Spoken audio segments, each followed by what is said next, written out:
हरिओम तत्सत। जन्म कुंडली विश्लेषण। यह कन्या लग्न की कुंडली है और सबसे पहले सूर्य से फलादेश प्रारंभ करते हैं।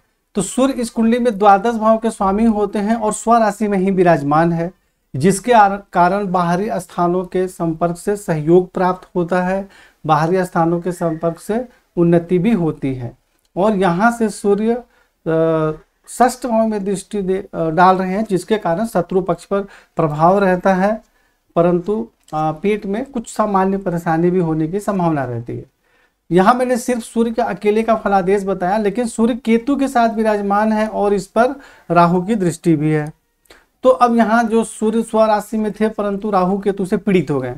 स्वराशि में होते हैं तो खर्च तो सब लोग करते हैं, लेकिन सामान्य खर्च करते हैं, लेकिन जब सूर्य राहु केतु से पीड़ित हो गए तो यहाँ पर बिना मतलब का फिजूल और अत्यधिक खर्च के कारण भी बहुत ज़्यादा परेशानियों का सामना करना पड़ता है। आंखों से संबंधित भी परेशानी होने की संभावना रहती है। तो इसलिए यहाँ पे सूर्य का मंत्र जाप करें, जल अर्पित करें, राहु केतु से संबंधित दान एवं उपाय करें। चंद्रमा इस कुंडली में आय भाव के स्वामी हैं और पंचम भाव में विराजमान है, जिसके कारण विद्या बुद्धि संतान का सुख प्राप्त होता है।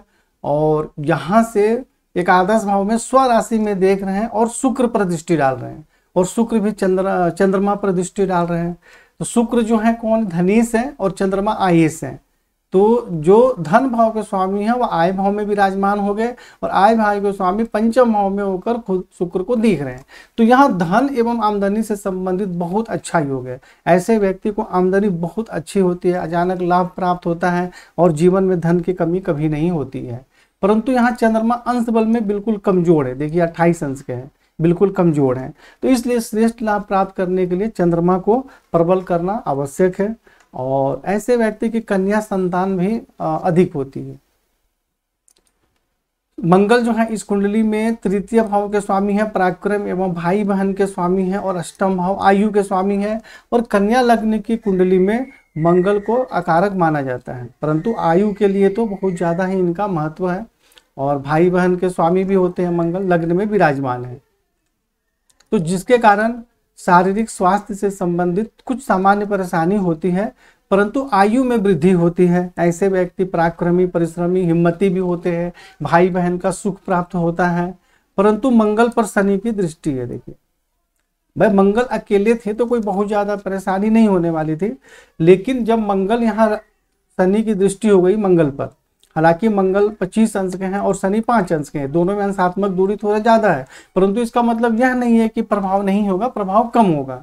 तो मंगल अकेले थे तो बहुत ज्यादा परेशानी नहीं होती, लेकिन मंगल पर शनि की दृष्टि हो गई, तो जिसके कारण स्वास्थ्य एवं आयु के संबंध में कठिनाई एवं परेशानी होती है। भाई बहन से भी मतभेद हो जाता है और स्वभाव तो उग्र खैर होगा ही, मंगल लग्न में बैठे उस पर शनि दृष्टि डालेंगे तो यहाँ मैंने पहले मंगल का अकेले का भी फलादेश बता दिया, और मंगल पर शनि किस प्रकार दृष्टि डालने के कारण जो फलादेश है उसमें परिवर्तन हो जाता है और परेशानी बहुत ज्यादा हो जाती है।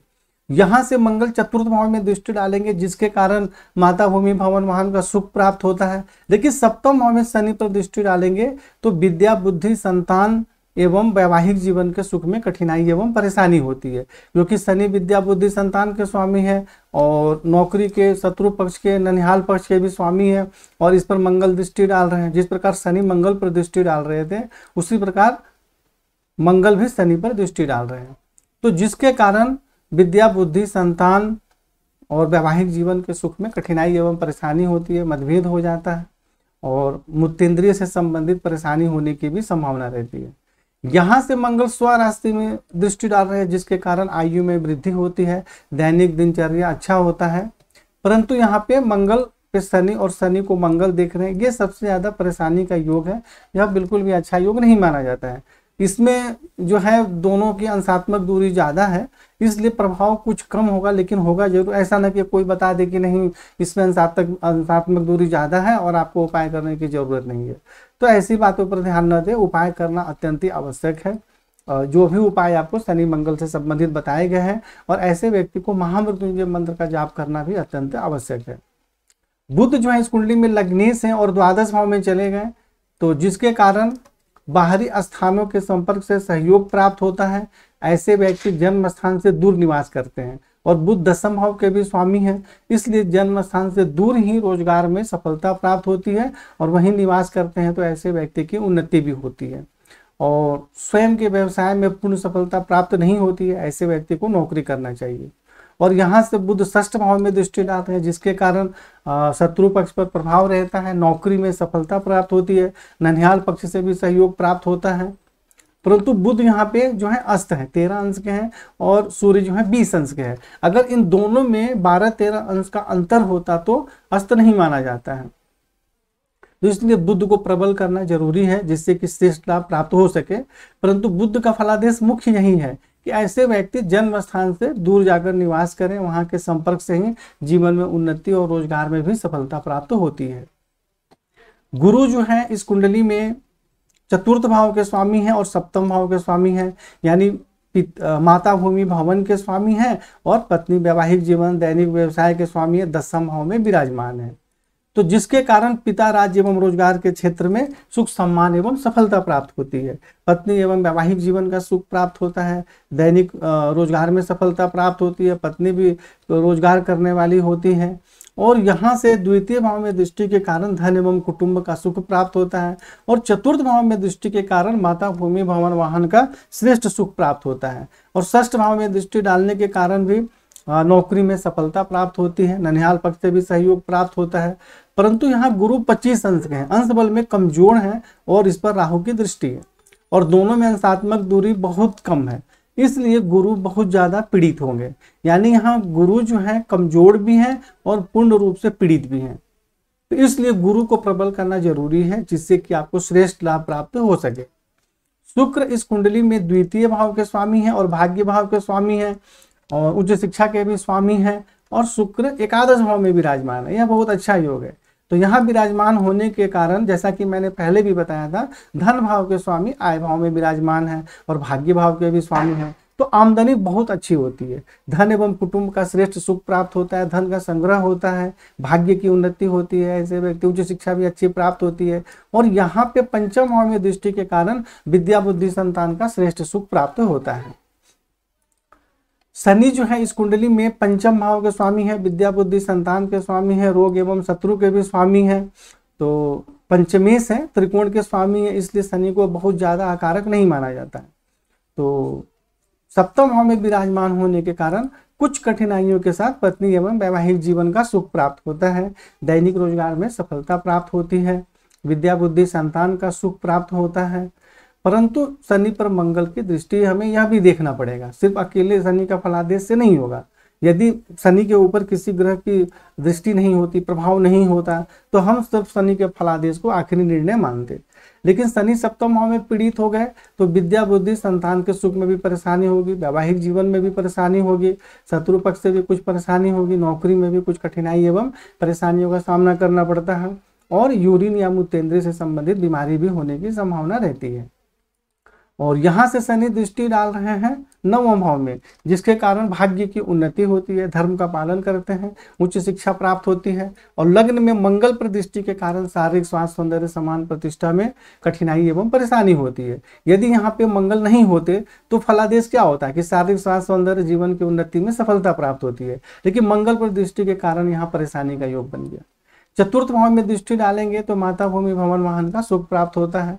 तो शनि को यहाँ क्या ज्यादा प्रबल नहीं करना है और शनि और मंगल दोनों से संबंधित उपाय भी करने हैं, दोनों के मंत्र जाप भी करने हैं। मंत्र जाप इसलिए करने हैं कि भाई मंगल जो है वो भी आयु के स्वामी है, शनि जो है विद्या बुद्धि संतान के स्वामी है और दोनों एक दूसरे को पीड़ित भी कर रहे हैं, इसलिए इन दोनों का रत्न भी नहीं धारण कर सकते। इन दोनों का मंत्र जाप करना चाहिए और इन दोनों का दान उपाय भी करना चाहिए और ऐसे व्यक्ति को बचपन से ही महामृत्युंजय मंत्र जाप अवश्य प्रारंभ कर देना चाहिए। राहु इस कुंडली में षष्ठ भाव में विराजमान है, जिसके कारण शत्रु पक्ष पर प्रभाव रहता है, उस पर विजय प्राप्त होती है, परंतु पेट में किसी प्रकार की बीमारी होने की भी संभावना रहती है। और राहु यहाँ गुरु पे दृष्टि डाल रहे हैं, तो जिसके कारण जो गुरु जो अकेले थे, जो मैंने बताया था कि बहुत अच्छा और श्रेष्ठ लाभ दे रहे थे, लेकिन गुरु पर राहु की दृष्टि के कारण गुरु से संबंधित जो भी लाभ था उसमें कठिनाई और परेशानी हो जाती है। यानी कि इसमें पिता राज्य रोजगार, माता भूमि भवन और पत्नी वैवाहिक जीवन, इन सब में कठिनाई एवं परेशानी भी होती है। तो इसलिए यहाँ पे राहु से संबंधित दान एवं उपाय करना अत्यंत ही आवश्यक है। गुरु जो है यहाँ पर विराजमान होने के कारण उच्च पद भी प्राप्त होता है, परंतु जैसा कि मैंने बताया कि राहु से पीड़ित होने के कारण गुरु जिस भाव के स्वामी हैं, यानी माता, भूमि, भवन, पत्नी, वैवाहिक जीवन के स्वामी, इन दोनों में भी परेशानी होगी। और जिस भाव में यह राहु से पीड़ित हो रहे हैं, पिता, राज्य, रोजगार, उनसे भी संबंधित परेशानी होगी। तो इसलिए गुरु को प्रबल करना है और राहु का दान एवं उपाय करना है। और यहाँ से द्वादश भाव में सूर्य पर दृष्टि डाल रहे हैं राहु, बुध पर भी डाल रहे हैं, लेकिन बुध को कोई ज्यादा पीड़ित नहीं करते, क्योंकि बुध ही राहु केतु के दोष को ठीक करते हैं या कंट्रोल करते हैं या कमी करते हैं, आप जो भी मान सकते हैं। लेकिन राहु की जो सूर्य पे दृष्टि है, यह बहुत अच्छा योग नहीं है, जिसके कारण अत्यधिक एवं फिजूल खर्च तो होता ही है, लेकिन आंखों से संबंधित बीमारी या चोट लगने की संभावना रहती है। पैर के सबसे निचले भाग में भी चोट लगता है, नींद सही प्रकार से नहीं होती है, आती है, और जैसे बीमारी इत्यादि में भी बहुत ज़्यादा खर्च करना पड़ता है। और द्वितीय भाव में दृष्टि के कारण कुछ कठिनाइयों के साथ धन एवं कुटुंब का सुख प्राप्त होता है। तो एक ही ग्रह लाभ हानि दोनों ही देते हैं, अलग अलग जगह पर दृष्टि डालने के कारण, अलग अलग ग्रहों से संबंध बनाने के कारण। केतु यहाँ पर विराजमान है सूर्य के साथ, तो वही समस्या होगी, आंखों से संबंधित परेशानी या चोट लगने की संभावना, नींद सही प्रकार से नहीं आना, और अत्यधिक एवं फिजूल खर्च के कारण परेशानी होना। और चतुर्थ भाव में दृष्टि के कारण माता, भूमि, भवन, वाहन का सुख प्राप्त होता है। अब देखिए यहाँ पे जब सूर्य के साथ हैं तो यहाँ पर नकारात्मक फल दे रहे हैं, यहाँ दृष्टि डाल रहे हैं तो अच्छा फल दे रहे हैं। और षष्ठ भाव में दृष्टि के कारण शत्रु पक्ष पर तो प्रभाव रहता है, परंतु पेट या किडनी में या कमर में, इन सब चीज़ों में किसी प्रकार की परेशानी होने की संभावना रहती है। और अष्टम भाव में दृष्टि के कारण स्वास्थ्य एवं आयु के संबंध में परेशानी होती है। पेट के सबसे निचले भाग में यानी पाइल्स इत्यादि होने की संभावना रहती है, या जो कुल्हा होता है वहाँ पे चोट इत्यादि लगने की संभावना रहती है, जो जांघ से ऊपर का जो हिस्सा होता है। तो ये कोई जरूरी नहीं है कि हो ही जाए, तो इस प्रकार प्रभाव है तो ऐसी संभावना रहती है, तो हमें इनका उपाय करना चाहिए। भाई जो भी कुंडली में भाव होता है और उससे संबंधित शरीर के अंग होते हैं, अगर वह पीड़ित होंगे तो उस अंग में परेशानी होने की संभावना रहती है, इसलिए पहले ही आपको इशारा कर दिया जाता है कि यह सब परेशानी हो सकती है, ताकि आप पहले से उपाय करें, महामृत्युंजय मंत्र का जाप करें, ताकि जीवन में परेशानी ना हो, अगर हो भी तो उसका प्रभाव बिल्कुल कम हो। तो इस प्रकार आपको समझा दिया गया है, और कुंडली में संपूर्ण फलादेश उपाय आपको लिखकर बताए गए हैं। तो उस फलादेश को भी पढ़ें, इस वीडियो को भी देखें, और फिर फोन करके चर्चा करें। हरिओम तत्सत।